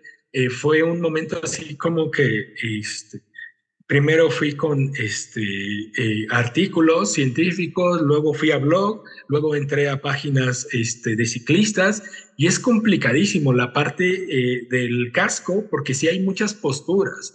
Si ustedes empiezan a investigar y ven el mapa, o sea, el mapa está así muy radical. O sea, hay muchos países que consideran que no es necesario, que en realidad si te caes a esas velocidades, el casco no ayuda absolutamente nada. Algunos consideran que un buen casco, o sea, un casco que en verdad te proteja, es un casco que vale arriba de los 10,000 pesos. O sea, es muy costoso y que los cascos de uso común no te ayudarían mucho. Entonces se vuelve como muy complicado la forma de ver este sistema de seguridad. Yo lo que veo aquí es que, pues, el casco es algo que nos va a ayudar, ¿no? O sea poquito, sea mucho, es un elemento, es un equipo de seguridad. Pasa lo mismo con las personas que andan en patines y no quieren usar las rodilleras y las coderas, porque consideran que no es necesario, o porque son muy hábiles, o porque no es necesaria o por la velocidad en los que ellos se manejan. Pero en realidad el problema no eres tú, ¿no? O sea, yo manejo muy bien la bicicleta, entonces no requiero casco, pero visibilizarlo así significa que no habría ningún problema si la ciudad estuviera sola y nada más te movieras tú. El problema son los imprevistos y los accidentes que se generan en el entorno, ¿no? Entonces hay tantos elementos exógenos que en realidad no sabes si en algún momento alguien te puede empujar, como el ejemplo que puse de la compañera ciclista. O sea, vas tranquilo y alguien te empuja simplemente. Si tú sabes manejar bien o no, te agarran distraído, entonces te caes. Entonces, un poco lo que vi es que pues, el casco ayuda un poco, ¿no? A la parte de evitar el choque directo con el piso, pero sí es complicado. Sí entiendo el debate porque en realidad sí he revisado que muchos están a favor y en contra de este problema. Técnicamente el casco obedece como a un resultado o a una manera de resolver algo que no está resuelto, que tiene que ver la educación. O sea, sí, obviamente es más importante la educación, es más importante el saber conducir. Lo que me dicen muchos amigos bogotanos que son ciclistas es que el mexicano no sabe andar en bicicleta. O sea, no fue a la escuela a andar en bicicleta y a mí se me hace bien y se me hace muy claro. Y lo pasa lo mismo en el automóvil. O sea, si ustedes se preguntan entre amigos y conocidos, muy pocas personas fueron a una escuela para aprender a andar en automóvil y muy poquitas personas han ido a un curso para andar en bicicleta. Y los cursos que tenemos aquí en bicicleta, como el que se hace de primer acercamiento en el recorrido, en el paseo dominical, es para entender los señalamientos, para evitar que te caigas, pero aquí no hay un sistema de recorridos urbanos. Aquí no hay una empresa que te enseñe a andar en las calles, que te explique cómo moverte de tu casa a tu lugar de trabajo, explicarte cómo puedes rebasar. Está el manual de ciclistas, pero en realidad, o sea, la experiencia de estar en la calle no la aprendemos de manera formal, sino es intuitiva y con conocidos. Entonces, desde ahí, si vemos esa manera, pues no sabemos si lo aprendimos bien o mal, ¿no? Entonces, yo aprendí de manera, obviamente, intuitiva, y me cuesta mucho trabajo hacer los señalamientos porque no tengo el equilibrio para soltar el volante, ¿no? Entonces, si desde niño lo aprendes, pues empiezas a tener más habilidades. Entonces, entiendo que la educación es más importante, pero en este momento, para mí el casco sigue siendo como una herramienta, un equipo para poder darnos un poquito más de seguridad. Yo lo veo en esta situación de riesgo, donde nosotros somos vulnerables. Entonces hay que buscar la manera de ser menos vulnerables y el casco te accede un poquitito a hacerlo. Y creo que ya nada más alguien quiere saber si si usted usa, es que déjeme ver si encuentro la pregunta, pero alguien decía que si usted usa vehículos no motorizados o si es usuario de bicicleta como medio de transporte.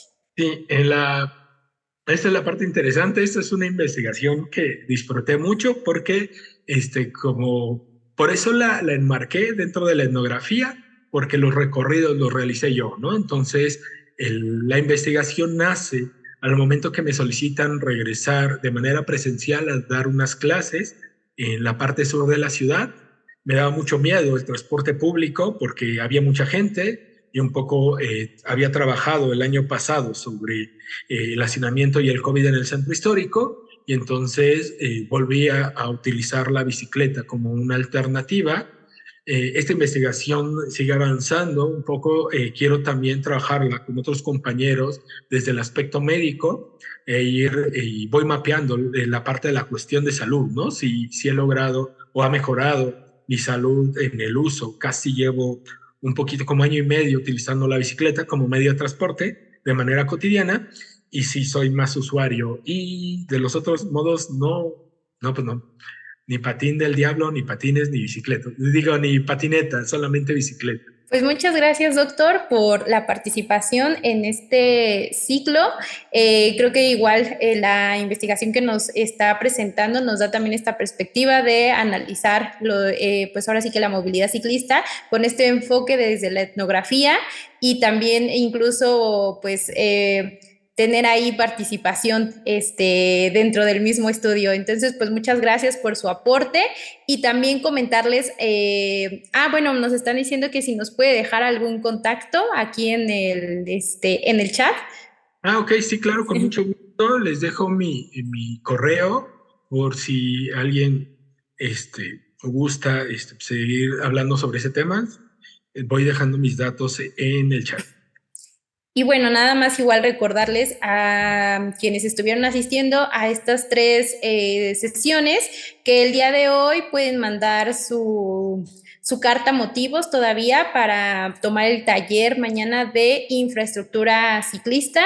Van a estar unos chicos de una consultora que se llama Taller de Innovación Urbana. Entonces, el taller va justo a versar sobre cómo diseñar infraestructura ciclista. Entonces, para que quienes puedan, más bien quien quiera participar todavía está a tiempo, puede mandar en una media cuartilla sus datos y los motivos por qué quiere participar y si tienen algún caso donde podrían poner en práctica lo aprendido dentro del taller. También comentarles que el taller es mañana, sí es mañana, es vía online, no tiene ningún costo y va a ser de 10 de la mañana aproximadamente a 1 de la tarde. Puede que termine antes, entonces para quienes puedan pues ahora sí que tomar el taller, están invitados. Igual se manda al mismo correo donde viene en el cartel, que es el de Ciudad en Movimiento, @puec. pero solamente es para quienes hayan cumplido con la asistencia. Entonces, por favor, pueden mandar todavía hasta las 6 de la tarde del día de hoy su carta motivos para que mañana puedan participar en este taller de infraestructura, de diseño de infraestructura ciclista. Entonces, no, de preferencia, ¿quién es? Miranda, por favor, si nos puedes enviar tu carta, es media cuartilla, solamente pones ahora sí que tu nombre, tu grado académico, donde estés estudiando, y por qué te gustaría tomar el taller, y si tienes pensado como dónde podrías aplicar lo aprendido durante el taller. Entonces, quienes quieran participar y hayan estado asistiendo a las sesiones y por lo menos cumplan con el 80% de las asistencias, se les va a considerar para que mañana puedan estar en la sesión del taller de diseño de infraestructura ciclista, y se les va a estar mandando igual la liga, y sería mañana a las 10 de la mañana. Entonces, para que estén atentos a su correo. Y bueno, pues muchas gracias al doctor otra vez por la investigación que nos presentó el día de hoy, y también comentarles a ustedes que se les van a estar, una vez que termine el ciclo, se les va a estar mandando sus constancias de participación a quienes hayan cumplido con el 80% de la asistencia. Y pues muchas gracias por estar en este ciclo, y esperemos que les haya servido mucho. Igual las lecturas que se les estuvieron mandando, igual las pueden revisar para que vayan teniendo como un panorama más amplio justo de este tema que pues la verdad es muy diverso. Y bueno, pues hasta aquí lo dejamos, y estén ahora sí que también ahí en contacto con nosotros, síganos en las redes porque también tenemos otros coloquios y otros seminarios que a lo mejor también pueden ser de su interés, y justo para que también los puedan ir siguiendo a estas sesiones que tendrán próximamente. Y bueno, pues muchas gracias, doctor, y pues estamos mañana igual viendo a quienes estén asistiendo a nuestro taller. Hasta luego.